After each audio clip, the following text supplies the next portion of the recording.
तो hello everyone, difference between slander and slander. ठीक है जी, सॉरी फॉर द नॉइज़।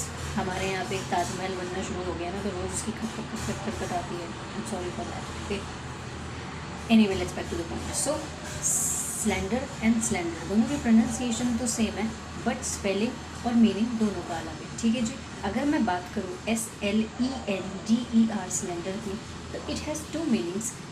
पहला मीनिंग होता है बेसिकली कोई चीज़ बहुत पतली है। अब वो इंसान भी हो सकता है, वो कोई कपड़ा भी हो सकता है, वो कोई वस्तु भी हो सकती है, कुछ भी हो सकता है, बहुत पतली सी है। ठीक है, थिन है, लीन है, ज़ीरो फिगर भी कह सकते हो, ज़ीरो साइज़। ठीक है, और जो दूसरा मतलब होता है इस सिलेंडर का, वो होता है बेसिकली कोई चीज़ जो है बहुत कम मात्रा में है, थोड़ी है, कम है।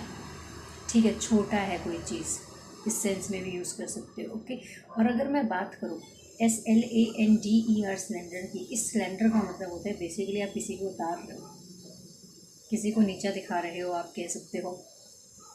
किसी को उल्टे सीधे शब्द बोल रहे हो, कह सकते हो। अपमानजनक शब्द बोल रहे हो, निंदनीय शब्दों का प्रयोग कर रहे हो बेसिकली। किसी को डांट रहे हो, डपट रहे हो, उल्टा बोल रहे हो, किसी की इज्जत पे दाग लगा रहे हो, तो डिफेम कह सकते हैं आप इसके लिए, क्रिटिसाइज़ कह सकते हैं आप इसके लिए, कैरेक्टर असैसिनेशन कह सकते हैं आप इसके लिए, टार्निश कह सकते हैं, कॉन्डेंसेंडिंग कह सकते हो, लुक डाउन अपॉन भी कह सकते हो।